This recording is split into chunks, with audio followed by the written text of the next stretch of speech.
sus Biblias en Primera de Juan, primera epístola universal del apóstol Juan. Es un privilegio poder iniciar una nueva serie de predicaciones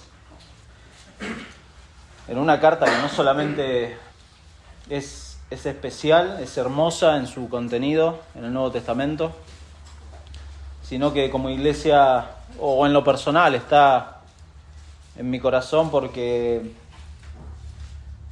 Primera de Juan fue la primer serie que hicimos de predicaciones con el hermano Eduardo allá por mediados del 2017, si no me equivoco. Aún éramos un grupo de estudio bíblico muy pequeño y creo, si no me equivoco, ninguno, excepto mi familia, estábamos en ese momento ahí. Estaba la familia Ovejero, que están en Córdoba, había algunos hermanos ahí que nos visitaban de Buenos Aires, y en esa ocasión nos juntamos en una casa y leímos solamente, no hubo una predicación en sí, sino que leímos de corrido todo Primera de Juan. Hoy no vamos a hacer eso, así que no se ponga contento, van a decir, bueno, vamos a leer solamente. No, hoy sí vamos a leer versículos 1 al 4 del primer capítulo. En aquel entonces me acuerdo un hermano, Daniel Chibrió, que algunos quizás lo conocen, él está a cargo de Gracia a Vosotros acá en Argentina, me dijo, es una carta que hay que predicar permanentemente a la iglesia. Me quedó grabado esa frase, es una carta que hay que predicar a la iglesia en forma permanente, y si bien no es algo que hicimos desde el 2017 ahora, retomamos 6 años después, y posiblemente una vez que terminemos esta serie pase también tiempo de volver a retomarla.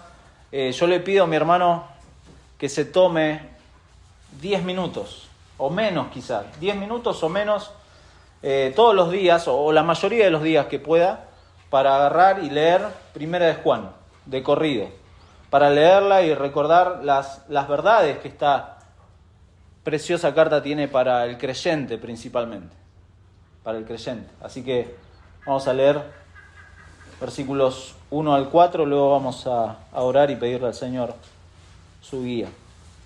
Lo que era desde el principio, lo que hemos oído, lo que hemos visto con nuestros ojos, lo que hemos contemplado y palparon nuestras manos tocante al verbo de vida, porque la vida fue manifestada y la hemos visto y testificamos y os anunciamos la vida eterna, la cual estaba con el Padre y se nos manifestó. Lo que hemos visto y oído, eso os anunciamos, para que también vosotros tengáis comunión con nosotros, y nuestra comunión verdaderamente es con el Padre y con su Hijo Jesucristo. Estas cosas os escribimos para que vuestro gozo sea cumplido. Oramos. Señor, muchas gracias por tu palabra, y como cantábamos recién, tu palabra es verdad, y por medio de ella tú puedes mostrarnos a Cristo. Eso es lo que tu iglesia necesita permanentemente. Ver a Cristo, aquel que hizo posible la reunión de un pueblo tuyo, que es la iglesia. Y por medio de él, Señor, rogamos que tú santifiques a tu iglesia, tú guíes a tu pueblo a seguir creciendo en esa imagen que tú estás formando en cada uno de nosotros. Y rogamos, Padre, que si hay corazones acá que no te conocen o creen conocerte, tú les muestres a Cristo. Señor, te lo pedimos en el nombre de Jesús. Amén. Y amén. Martín Lutero dijo sobre esta carta: nunca he leído un libro escrito con palabras más sencillas que estas, y sin embargo, las palabras son inexpresables. Juan Calvino comentó, y cito: en un momento esta carta nos amonesta en general a una vida santa y piadosa, y en otro da instrucciones expresas sobre el amor. Sin embargo, no hace nada de esto sistemáticamente, sino que varía la enseñanza con la exhortación. Eso es lo que hace Primera de Juan. De alguna manera estos comentarios muestran algo que tiene en particular Primera de Juan. Es una carta que en sus expresiones y en sus palabras es muy sencilla. Si usted lo lee, y por eso los invité a tomarse esos 10 minutos todos los días y leerla, se van a dar cuenta que es muy sencilla, es muy clara, pero a la vez tiene una línea de pensamiento que es compleja. Es preciosa esta carta. Dice un profesor que para un estudiante de griego, y creo que ninguno de nosotros somos estudiantes de griego, esta carta es una carta sencilla, porque tiene un griego sencillo, y de hecho tiene algo así como 300 palabras realmente del griego para estudiarla. Así que no, es una carta sencilla, pero a la vez, para los comentaristas y para los que hacen exégesis de estos pasajes, es una carta compleja, porque es muy profunda las verdades teológicas que tiene Primera de Juan. Hay un comentarista de apellido Hiebert que dice sobre Primera de Juan: la contundente sencillez de sus oraciones, la nota de finalidad detrás de sus declaraciones, la maravillosa combinación de amor tierno y la severidad penetrante de su contenido, y la majestuosidad de sus pensamientos sin adornos, han hecho de Primera de Juan un favorito entre los cristianos en todas partes. En todas partes. Y sigue diciendo: la sencillez de su lenguaje lo hace inteligible para el santo más simple, mientras que la profundidad de sus verdades desafía al erudito más consumado. Sus grandes revelaciones teológicas y sus inquebrantables exigencias éticas han dejado un impacto perdurable en el pensamiento y la vida de la iglesia cristiana. Primera de Juan, termina diciendo, es de hecho una joya singular e insustituible entre los libros del Nuevo Testamento. Juan, el apóstol Juan, acá es un anciano. Ya no estamos hablando de aquel joven que se recostó en el pecho del Señor Jesús y le preguntó: ¿quién te va a entregar? Ha pasado mucho tiempo desde aquel encuentro, desde aquella noche en el aposento alto. Posiblemente Juan está en sus últimos días, está en Éfeso. La mayoría de los comentaristas concuerdan con eso. Y escribe este anciano una carta que puede considerarse una circular, no una carta, sino una circular. Un escrito que no solamente fue dirigido a una iglesia en particular, sino que fue a una serie de iglesias.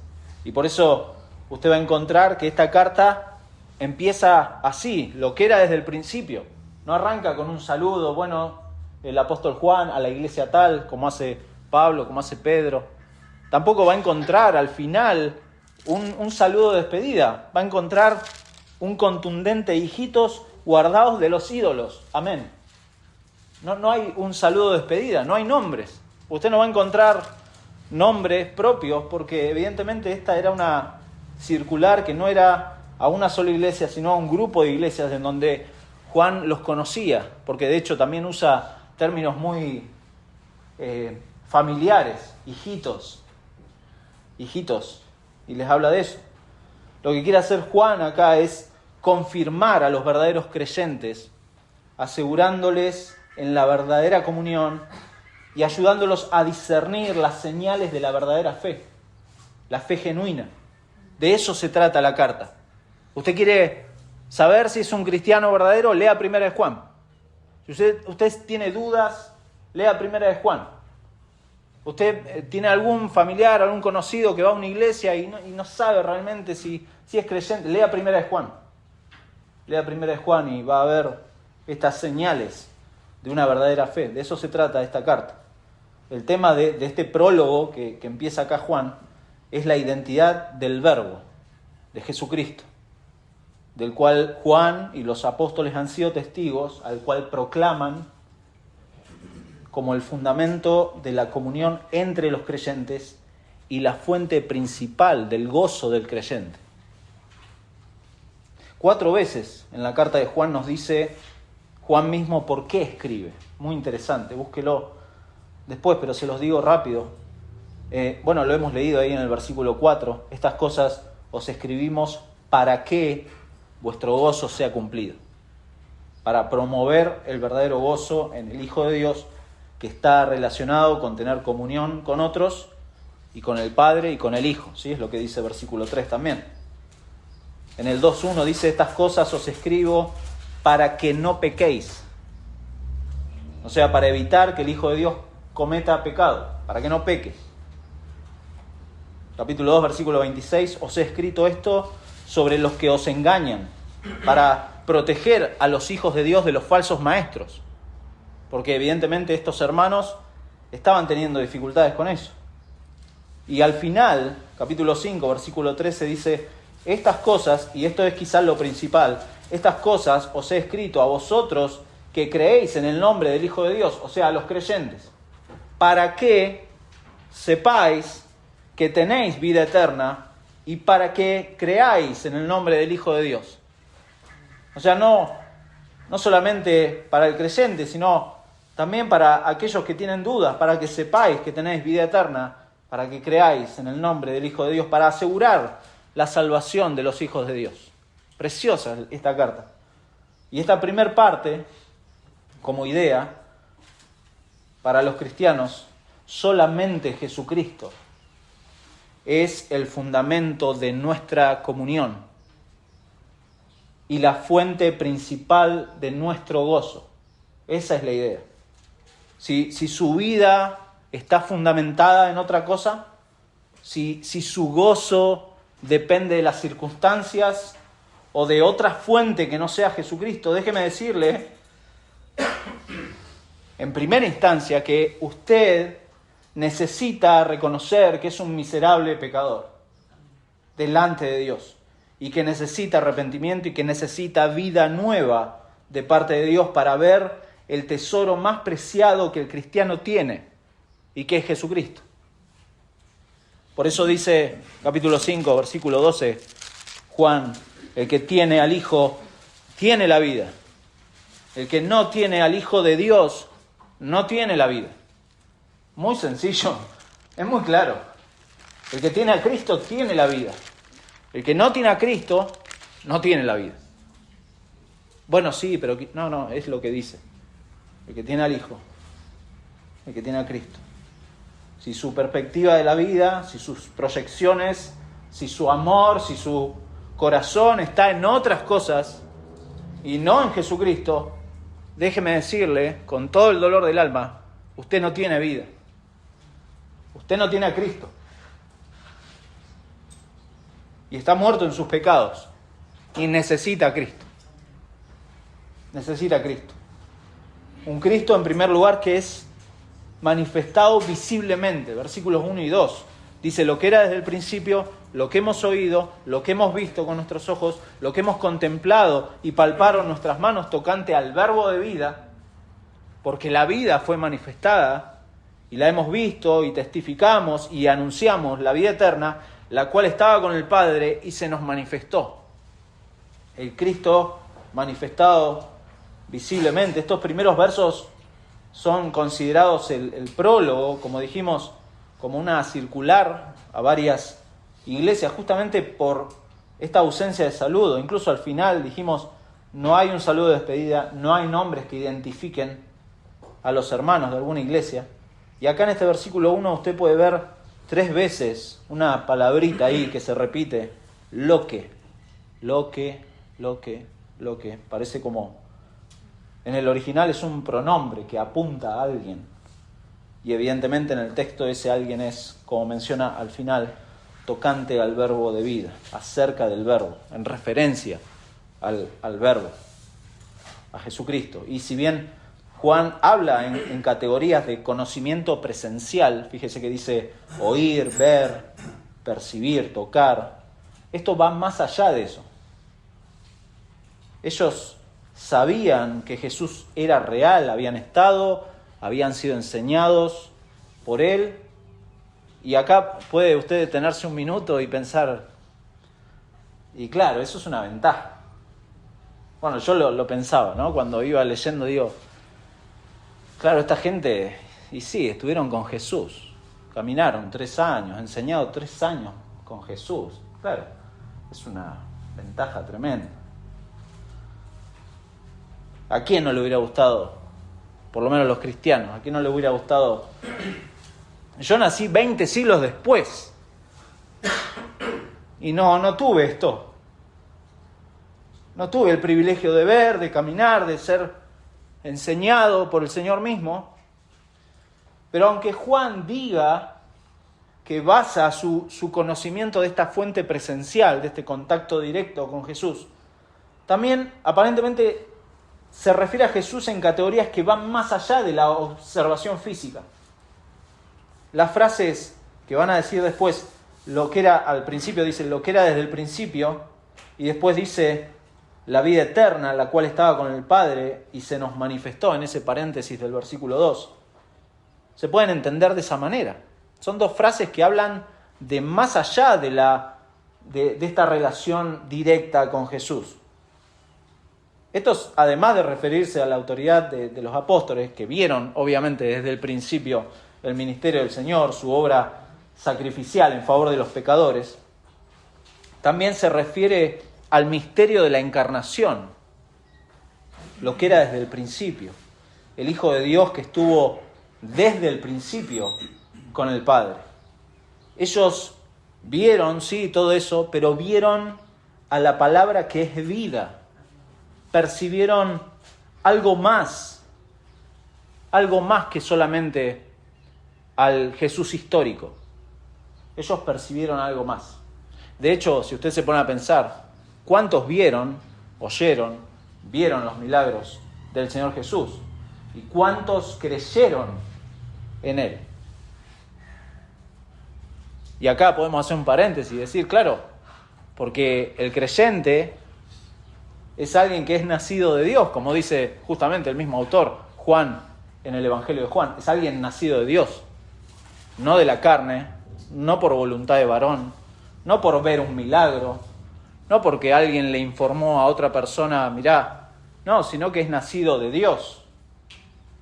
Y entonces el verdadero significado de la vida, de la muerte y de la resurrección de Jesús va más allá de lo que perciben nuestros ojos físicos. ¿Se da cuenta? La verdad espiritual del Evangelio no son simples hechos históricos, no son simples afirmaciones doctrinales de una persona, de sus enseñanzas, de sus milagros. No es lo mismo decir Jesús de Nazaret murió en una cruz en Jerusalén, que decir Jesucristo dio su vida perfecta en una cruz en Jerusalén por mi pecado. No es lo mismo.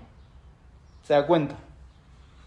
Es decir, Juan, además de tener la autoridad delegada por el Señor, además de haber sido enseñado por el Señor y de haber presenciado todo, era un testigo fiel que había confiado salvíficamente en Jesús. No era un historiador, no son hechos históricos y un historiador que va anotando a ver qué hizo Jesús. No, Juan había confiado y amaba a Jesús.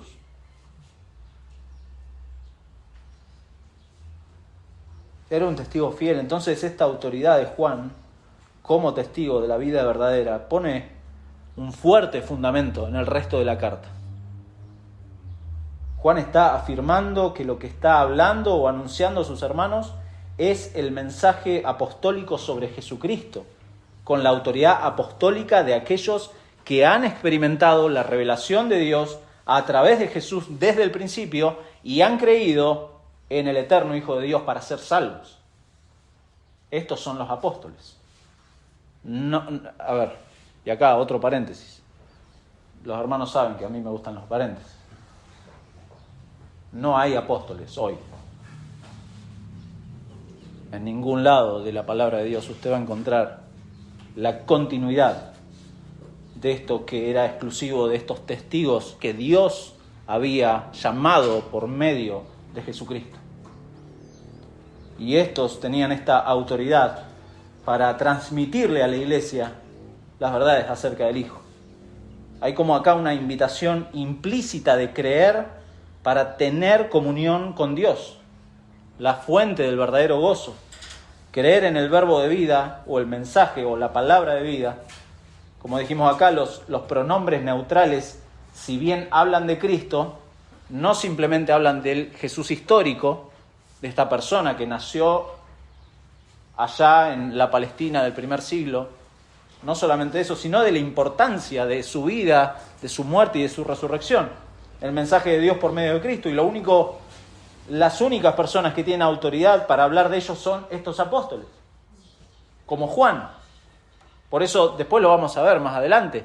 Aquellos que niegan a Cristo no tienen autoridad. Aquellos que niegan la encarnación de Cristo no tienen autoridad. Usted puede ir a un lugar, puede ir a una iglesia en donde le hablen de Dios, de las cosas de Dios, le citen incluso pasajes bíblicos, pero las verdades del Evangelio, la verdad acerca de quién es Jesucristo y qué es el Evangelio, son fundamentales para decir, bueno, estoy con un hermano, estoy con un creyente.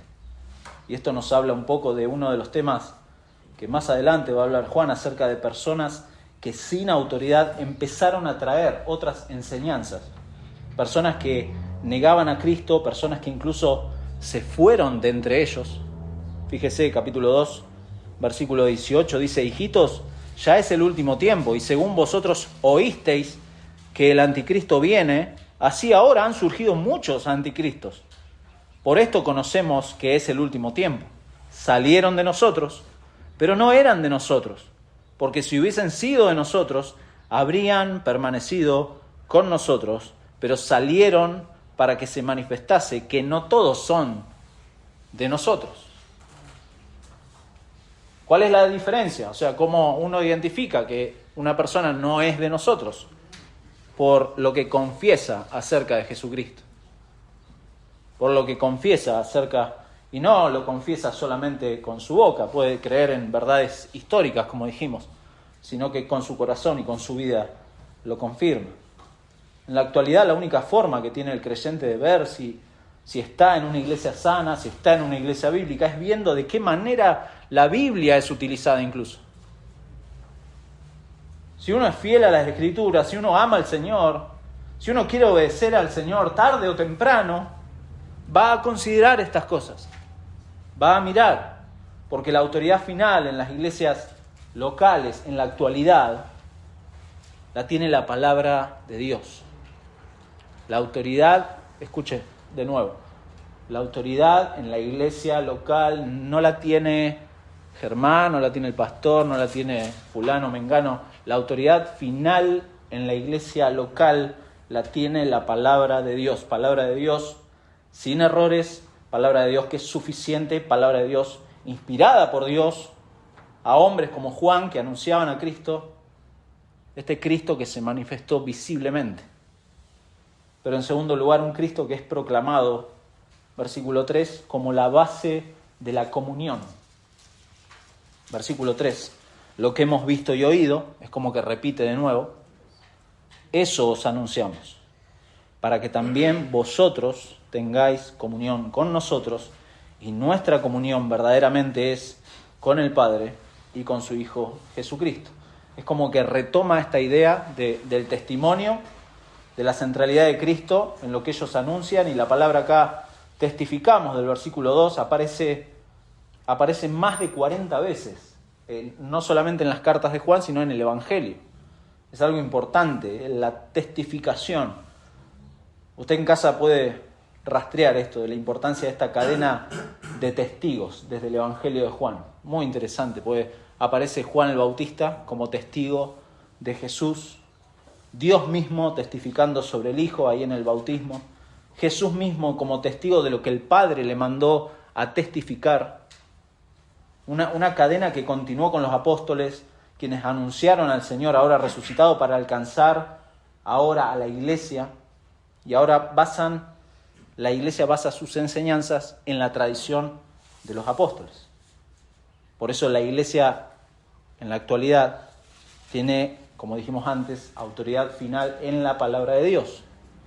No hay nuevas enseñanzas, no hay palabra fresca, no hay palabra revelada por un sueño de indigestión.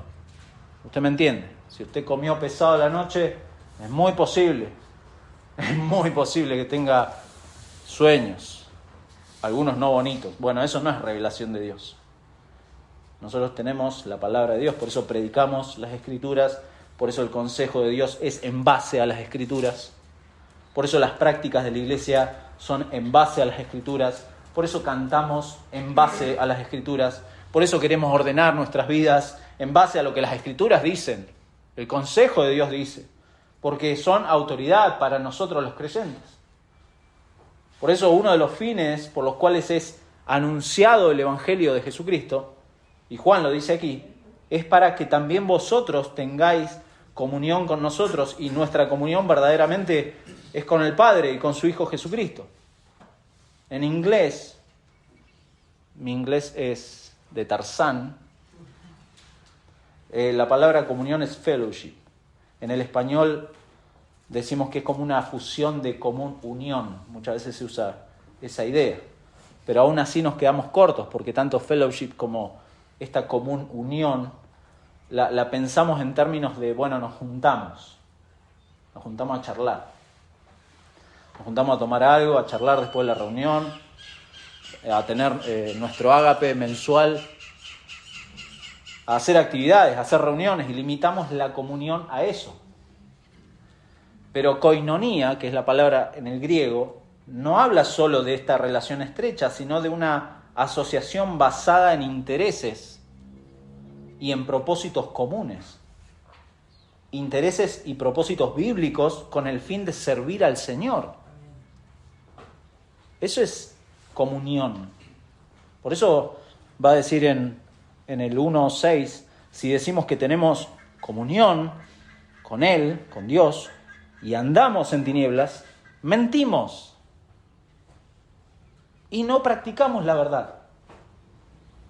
Pero si andamos en luz, como Él está en luz, tenemos comunión unos con otros, y la sangre de Jesucristo, su Hijo, nos limpia de todo pecado. ¿Se da cuenta la relación de esta comunión? ¿Recuerda a aquellos que les gustan las películas El Señor de los Anillos? Bueno, esa es una buena imagen de la comunión, porque ellos armaron la comunidad del anillo para un fin y un propósito común. No se juntaron para tomar mate, usted no los ve en la película juntando, sino que tenían un propósito común de llevar ese anillo y destruirlo, y etcétera. Bueno, el que no vio la película, ya está, le conté más o menos un resumen de toda la película.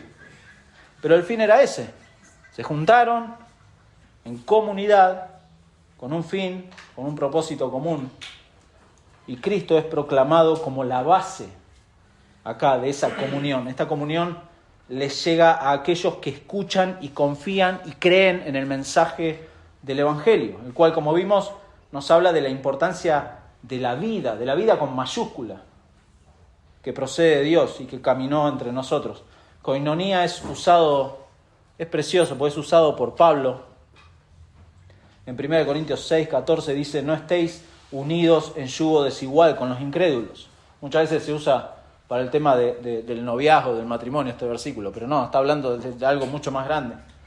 No estéis unidos en yugo desigual con los incrédulos, pues ¿qué asociación tiene la justicia y la iniquidad? Y acá usa la palabra, o qué comunión la luz con las tinieblas, o qué armonía tiene Cristo con Belial, o qué tienen en común un creyente y un incrédulo.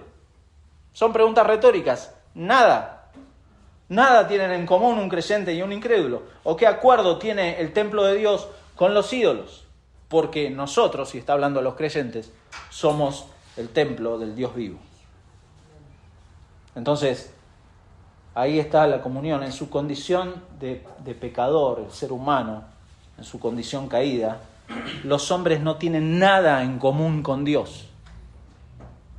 Pero Dios, en su gracia, envió a Cristo para tener algo en común con nosotros. ¿Se da cuenta cómo acá Cristo es presentado como aquel que tomó un cuerpo humano, se hizo hombre, fue a la cruz, llevó sobre su cuerpo el pecado del pecador, y dado que Él pagó el precio por mis pecados, el camino ahora está abierto para que Dios me perdone y me introduzca en su familia. Eso es lo que Dios hace. Participantes de la naturaleza divina, el término que Pedro usa en esa parte que usa esta frase, participantes de la naturaleza divina, el término que se traduce como participantes proviene de la misma raíz que es traducida como comunión acá. Lo opuesto, lo que está claro a lo largo de la carta de 1 de Juan, es que aquellos que no siguen el testimonio apostólico, es decir, aquellos que no siguen las Escrituras y se guían por sueños, por cosas imaginarias, están en una gran mentira que es insostenible. Insostenible, por eso va a decir más adelante, salieron de nosotros, pero no eran de nosotros. ¿Por qué? Y da la razón, porque si hubiesen sido de nosotros, habrían permanecido con nosotros. Pero salieron para que se manifestase que no todos son de nosotros. De hecho, 1 de Juan deja, como dijimos antes, manifiesta las evidencias de esta fe genuina sin grises. Juan no anda con vueltas acá. Es blanco o es negro, no hay grises. Cristo proclamado como la base de nuestra comunión con Dios. Y en último lugar, Cristo proclamado como la fuente de nuestro gozo. Versículo 4. Estas cosas os escribimos para que vuestro gozo sea cumplido, o sea completo. Dijimos al principio de la prédica que para los cristianos solamente Jesucristo es el fundamento de nuestra comunión y la fuente principal de nuestro gozo. Aquella persona que Dios ha regenerado, aquella persona que ha corrido a la cruz en busca de misericordia y perdón de Dios en Cristo. Luego, como dice Efesios 1:13, en Cristo también vosotros, habiendo oído la palabra de verdad, el evangelio de vuestra salvación, y habiendo creído en él, fuisteis sellados con el Espíritu Santo de la promesa. El Espíritu que nos da vida y nos pone ahora en la familia de la fe y nos capacita para la santidad y nos permite tener comunión con Dios y con los creyentes. Eso es algo que nadie puede fabricar. La comunión y el gozo no es algo que usted puede fabricar. Nadie puede fabricar esto. Porque Dios lo hace. Usa medios humanos, ¿sí?, para llevar este mensaje que da vida. Por eso dice, anunciamos la vida eterna, acá Juan. Una vida que, como dijimos, no pasa solamente por hechos históricos, sino que tiene importancia eterna por ser el mensaje de Dios al pecador y que ahora es fundamento de la comunión y del gozo. Juan concluye entonces este prólogo precioso de esta carta con este primer propósito para escribir. ¿Para qué les escribe? Y de alguna manera hace como un sándwich, como un inclusio con el final. Interesante, porque dice, estas cosas os escribimos para que vuestro gozo sea cumplido. Y cuando dice estas cosas, bueno, alguno podría suponer que habla de lo de versículo 1, 2 y 3. Estas cosas os escribimos. Pero al ver este inclusio del capítulo 5, versículo 13, que leímos al principio, en realidad estas cosas se entiende más como todo el contenido de la carta. O sea, estas cosas que va a empezar a decir Juan acá, son para que el gozo del creyente sea completo en Cristo. ¿Se da cuenta? Todo lo que vamos a seguir viendo, por la gracia de Dios, son cosas que tenemos que considerar seriamente, en donde, como dijimos, se incluye el verdadero gozo del Hijo de Dios, que está relacionado con tener comunión unos con otros, con el Padre, con el Hijo, para evitar que el Hijo de Dios cometa pecado, para proteger al Hijo de Dios de los falsos maestros, para asegurar la salvación de los hijos de Dios.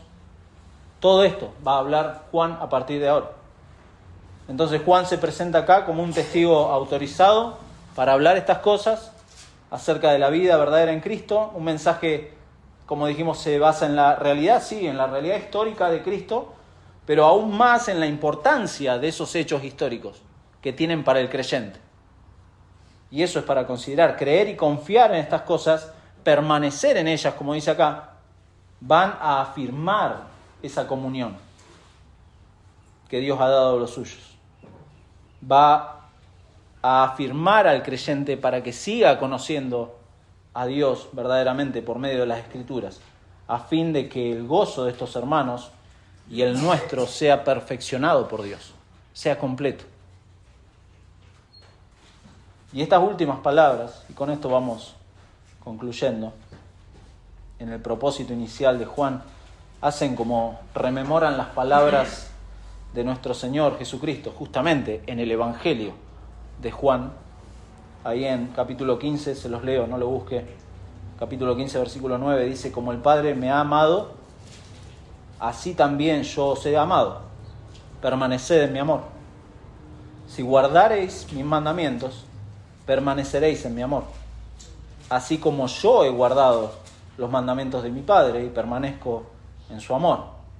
Estas cosas os he hablado para que mi gozo esté en vosotros y vuestro gozo sea cumplido. El gozo, como dijimos, no es algo que podemos fabricar o podemos con alguna actividad incrementar, no, sino que es producto de la comunión con Dios en Cristo. Algo que Dios ha logrado en Cristo y que no depende de una actividad. ¿Por qué? Porque el pecado es la causa de la falta de felicidad en los incrédulos. El pecado es lo que abruma a nuestro mundo actual, no es otra cosa. No es las cuestiones económicas, no es quién ganó de presidente o no. Ha pasado la semana pasada, y no es eso lo que abruma al ser humano, sino que es su pecado. ¿Por qué? Porque el pecado promete gozo, pero siempre produce tristeza. Siempre. La gente, como esa película de Will Smith, hoy estoy con las películas. La gente busca, como la película de Will Smith, está en busca de la felicidad. Y recuerda, ¿no?, la trama, que era la felicidad para ese hombre. Y no la encuentra. Los deleites del pecado, mi hermano, duran poco. Son temporales como este mundo. Pero los deleites de Dios duran para siempre. Como dice David, Salmo 16:11, me mostrarás la senda de la vida. En tu presencia hay plenitud de gozo, delicias a tu diestra para siempre. Entonces la fuente de ese gozo es Dios mismo. Y es lo que está planteando acá Juan. La iglesia de los primeros siglos enseguida fue probada por medio de falsos maestros, por enseñanzas mezcladas con filosofías, con cultos paganos. Y hoy, de manera similar, muchos que se dicen cristianos no se dan cuenta que tienen como un cambalache de enseñanzas pseudo-cristianas. Tienen algo de Biblia, tienen un poquito de cultura de la calle, tienen un poquito de nueva era, un poquito de filosofía, huecas filosofías, como dice Pablo. Pero lo que es peor de todo esto, y es lo que acá Juan quiere plantear, es que no conocen a Cristo y no conocen la palabra de Dios. O la conocen y la acomodan a su gusto. Juan escribe a los creyentes para afirmarlos en las verdades escriturales, frente a cosas que van en oposición a Jesucristo. ¿Para qué? Para mostrarles claramente evidencias de la fe genuina. Él se quiere asegurar, hermanos, estas cosas os escribimos para que vuestro gozo sea cumplido, para que vuestro gozo en Cristo esté completo y perfeccionado por Dios. Por eso, ¿qué les anunciamos? ¿Qué les anunciamos? ¿Una noche de milagros, sueños o lo que a mí se me ocurre? No, les anunciamos a Cristo. Les mostramos a Cristo por medio de su palabra. Por eso para los cristianos solamente Jesucristo es el fundamento de nuestra comunión y la fuente principal de nuestro gozo. Jesucristo solamente. ¿Quieres seguir conociendo y profundizando en estas cosas? Bueno, no falte el próximo domingo. Ya hice propaganda para el próximo domingo. No, pero si usted es cristiano, hágale un bien a su alma. Deje las redes sociales, deje de perder el tiempo en vanidades y por 10 minutos o menos de 10 minutos lea Primera de Juan todos los días. Y continuaremos con los versículos siguientes, Dios mediante, el próximo domingo. Si usted es un cristiano falso, es difícil que alguien se identifique, ¿no?, como tal. Pero si usted agarra Primera de Juan en esta semana y a la luz de Primera de Juan se da cuenta de que es un falso creyente, abundan, vaya a Cristo. Porque los falsos creyentes abundan. Esto es como, la analogía es un poco extraña, es como los billetes falsos. Los billetes falsos circulan, se mezclan entre los fajos, pasan de comercio en comercio, de persona en persona, hasta que llegan al banco. Y bueno, si el cajero es bastante ducho, pues el cajero se supone que ha estudiado los billetes verdaderos, los falsos, y el cajero va a dejar en evidencia todo. Bueno, así va a ser delante de Dios. A Dios no lo podemos engañar. Entonces, si mi amigo no es creyente o no es una creyente, Dios, como un ser santo y justo, va a ejercer justicia sobre su vida, porque ha pecado contra Él en primer lugar. Le ha rechazado siempre, ignora a Dios. Entonces, el único medio es arrepentirse y creer en Jesucristo. Arrepiéntase y vaya al único lugar donde va a encontrar perdón de pecados y misericordia de Dios. Y el único lugar no es a una iglesia, no es a un pastor, no, es a Cristo. Vaya a Cristo. Como dijimos, esta primera carta es para los creyentes, es para el cuidado de los creyentes, es para la exhortación de los creyentes, pero si usted no es creyente, hágale un bien a su alma. Porque de esto depende el verdadero gozo y la vida eterna suya. Depende todo. Pero no, si usted no es creyente, no lo voy a invitar a leer Primera de Juan. Lea el Evangelio de Juan. Es un poco más extenso, quizá le va a tomar más tiempo, pero hágalo. Hágalo porque es ahí donde Juan justamente, de nuevo, muestra el propósito de ese Evangelio. Le voy a leer rápidamente y con esto terminamos y oramos. Juan capítulo 20, versículo... Bueno, interesante el contexto de todo esto, precioso, porque había uno de los discípulos que se creía creyente, Tomás, uno de los 12, llamado Dídimo, no estaba con ellos cuando Jesús vino, cuando Jesús resucitó. Versículo 25, le dijeron pues los otros discípulos, al Señor hemos visto. Él les dijo, si no viere en sus manos la señal de los clavos, y metiere mi dedo en el lugar de los clavos, y metiere mi mano en su costado, no creeré. 8 días después, más de una semana, estaban otra vez sus discípulos dentro, y con ellos Tomás. Y llegó Jesús, estando las puertas cerradas, y se puso en medio, y les dijo, paz a vosotros. Luego dijo a Tomás, pon aquí tu dedo y mira mis manos y acerca tu mano y métela en mi costado y no seas incrédulo, sino creyente.